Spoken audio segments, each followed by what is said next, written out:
Everyone, कैसे हैं आप सब। तो जीवन में परिस्थितियां हमारे अनुकूल ना होने पर हम निराश हो जाते हैं, दुखी हो जाते हैं। कभी कभी तो ऐसा कदम उठा लेते हैं कि जैसे सुसाइड करना, डिप्रेशन में जाना। तो हम लेडीज बहुत ग्रेट हैं, हमें ऐसा नहीं करना, हमें हमेशा मोटिवेट रहना है। तो निराशा दूर करने के हम आपको 7 टिप्स बता रहे हैं, 7 उपाय बता रहे हैं। तो उसे आप फॉलो कीजिए और निराश मत होइए, कभी नहीं निराश होइए। तो पहला टिप्स है, हमें अपना आत्मविश्वास बनाए रखना है। हमारे ऊपर कितनी भी दुख आए, हमें कितनी भी प्रॉब्लम हमारी लाइफ में आए, बट हमें अपना आत्मविश्वास नहीं खोना कभी। हमें अपना आत्मविश्वास बनाए रखना है। हमें कभी निगेटिव सोच नहीं सोचना। हर रात के बाद सुबह होती है, जैसे ये सोचना है कि अगला नया सुबह सवेरा हमारी नई किरण लेकर के आएगा। हमें कुछ, अगर हमारा समय आज खराब चल रहा है तो कल हमारा अच्छा भी तो आएगा। इसका इंतजार करिए आप, लेकिन अपने आप को इस तरह का कोई कदम मत उठाइए कि आप या फिर डिप्रेशन में चली जाएं, या फिर उसी को सोचती रहें कि यार मेरे साथ ऐसा हो गया, नहीं होना चाहिए था, ऐसा हो गया, नहीं होना चाहिए था। ये मत सोचिए। आप धीरज रखिए और नई सुबह का इंतजार कीजिए। अपना आत्मविश्वास बनाए रखिए। हमारा दूसरा टिप्स है कि अपने आप को बिजी रखें। तो आप अपने आप को बिजी रखिए, किसी भी चीज़ में बिजी रखिए। टहलने जाइए, नहीं टहलने जाने का मूड कर रहा तो आप छत में चले जाइए और छत में जाके बादलों को देखिए आप, तो आपका थोड़ी बहुत तनाव कम हो जाएगा। और बाकी आप संगीत सुनिए, किसी को फोन में बात कीजिए, बट अपने आप को बिजी रखिए। तो हमारा तीसरा टिप्स है, जिस बात से आपको निराशा होती है उसे दूर कर दीजिए। तो अगर हमारा कोई करीबी की डेथ हो गई है तो उसकी तस्वीर रखी है या उसका कोई सामान रखा है, तो उसे देख करके अगर हमने उसे देखा तो हमें बहुत दुख महसूस होता है, हम उसके बारे में सोचते हैं। तो इस तरह का आदमी अगर वही सोचता रहेगा तो डिप्रेशन में जा सकता है। तो इसलिए आप वो तस्वीर, उसका सामान आप किनारे से रख दीजिए। कभी कभार उसकी जो आप पूजा करते हैं, जो भी करते हैं, तो आप उसको कर लीजिए, बट अपने सामने मत रखिए कि डेली उसको देखना पड़े। और भी जो जैसे आपके आसपास कमेंट करने वाले लोग हैं, उनसे आप थोड़ी सी दूरी बना के रखिए। ज़्यादा नहीं, थोड़ी सी दूरी बना कर रखिए।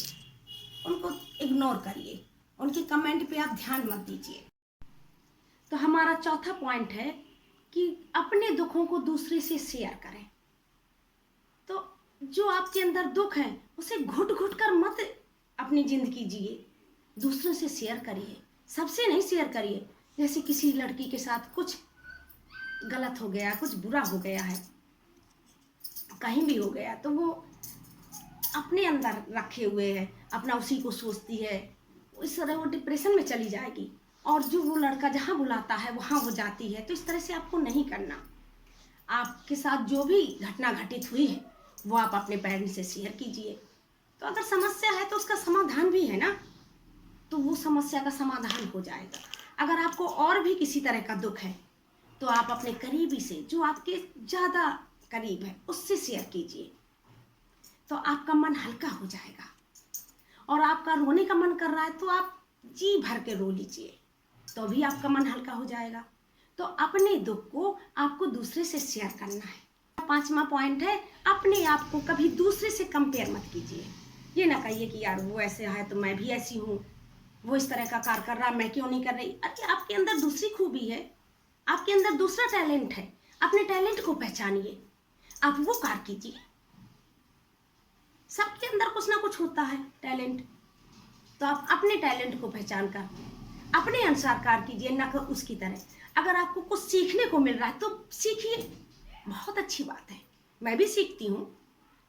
और आपके पास कोई आइडियाज हो इस तरह की तो मुझे लिख भेजिएगा, मैं लोगों तक उसको पहुँचाने की कोशिश करूँगी।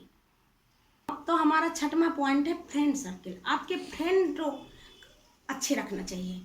ये मायने नहीं रखती कि उसकी उम्र क्या है या मेरी उम्र के बराबर होना चाहिए, ये सब नहीं। आपका फ्रेंड अच्छा होना चाहिए, जिसके साथ आपको टाइम स्पेंड करने में खुशी मिलती हो, वही आपका अच्छा फ्रेंड है। उसी के साथ आप अपनी बात शेयर कर सकते हैं। इसलिए फ्रेंड एक अच्छा होना चाहिए। आप फ्रेंड का चुनाव करें तो जैसे सुदामा, कृष्ण, इस तरह का फ्रेंडशिप होनी चाहिए। तो हमारा 7वां पॉइंट और आखिरी पॉइंट है गॉड प्रे। तो हमें प्रतिदिन भगवान से प्रार्थना जरूर करनी है, ईश्वर की पूजा जरूर करनी है।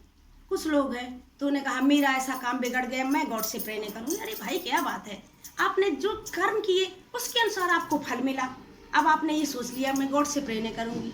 अरे आप गॉड से प्रे करिए, तो आपका जो आने वाला समय है वो अच्छा बीतेगा। वो तो आपका बीत ही गया, जो आपने जो किया था उसका फल आपको मिल गया। तो आप गॉड से रोज प्रे कीजिए। और कुछ नहीं, अगर आपके पास रुद्राक्ष का माला है तो लेकर के आप बस बैठ जाइए आसन लगा करके, और एक माला 108 बार ओम नमः शिवाय का जाप करिए। फिर देखिए आपकी निराशा एकदम दूर चली जाएगी और आपका मन प्रसन्न हो जाएगा। तो कल मैं पूजा की ही टिप्स आपको बताऊंगी कि पूजा किस तरह करनी है, क्या करना है, छोटी छोटी जो हम गलतियां कर देते हैं उसी का कल हम वीडियो लेकर के आएंगे आपके सामने। तो क्या है, जिंदगी एक संघर्ष है, जिंदगी हमें जीना है। जिंदगी में समस्याएं आती हैं, उसका समाधान भी है, हमें कभी हार नहीं माननी। और इसी सब के साथ मैं आज विदा लेती हूँ आपसे, और कल नई वीडियो के लिए आप तैयार रहिए। Good bye.